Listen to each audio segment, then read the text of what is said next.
Hello বন্ধুরা, দেখো আজকে আমি কালার ডাল রান্না করব।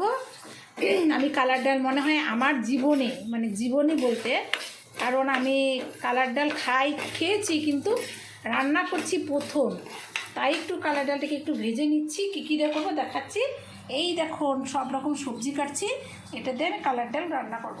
তারপরে দেখো কালার ডালটাকে আমি ভেজে একটু ধুয়ে নিলাম। কেন বলো তো, কালার ডালের মধ্যে না বালি টালিও থাকে বলে আমি একটু ধুয়ে নিলাম। তারপরে দেখো কুকারে দিয়ে দিচ্ছি, ঠিক আছে? প্রেশার কুকারে দিয়ে আমি সিটি দেবো, যেভাবে মুগ ডাল করি সেভাবে। দেখো সব রকম সবজি দিয়ে দিলাম, তারপরে এই যে একটু লবণ দিয়ে দিলাম, এখন এটা আমি বসিয়ে দেবো।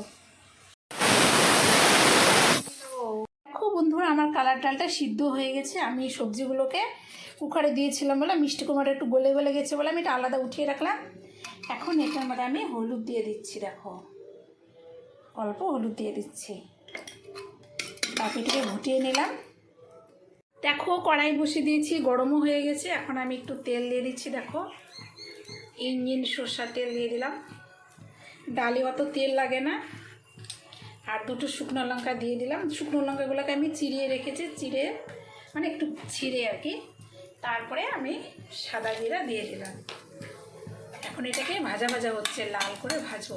আর কি দিব বলো তো, ঝিঙ্গা দিব। ঝিঙ্গাটাকে আমি সিদ্ধ দিনে, কারণ ঝিঙ্গাটা কুকারে দিলে গলে যাবে না। দেখো আমি ঝিঙ্গাটাকে হালকা করে একটু ভেজে নিচ্ছি, দেখছো ঝিঙ্গাটা হালকা ভাজা হয়ে গেছে। আমি এই দেখো আগে সবজিটা দিয়ে দিচ্ছি, তারপরে আমি ডালটা ঢেলে দেবো, বুঝছো? এই দেখো সবজিগুলো দিয়ে দিলাম।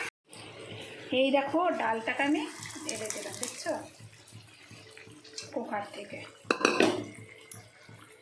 আমার ডাল হয়ে গেল। এই দেখো আমি একটু গরম মশলা দিয়ে দিলাম, আর ঘি দিলাম না, কারণ আমি তো প্রথম ডাল রান্না করলাম তো। কারণ দেখো ডালটা কি সুন্দর কুকারে, ডাটাগুলোও সিদ্ধ হয়ে গেছে। ঝিঙ্গাটা যে পরে ভেজে দিয়েছি, ঝিঙ্গাটা হয়ে গেছে। আর এটা মিষ্টি কুমড়া, তোমরা ভাবছো উঠিয়ে রাখছি কেন বলো তো, একটু গলে গেছিলো সেই জন্য।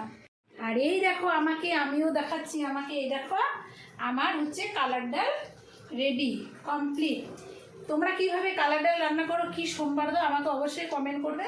কারণ আমি সত্যি বলছি জানি না, আজকে প্রথম করলাম, জানি না কীরকম হয়েছে। ঠিক আছে।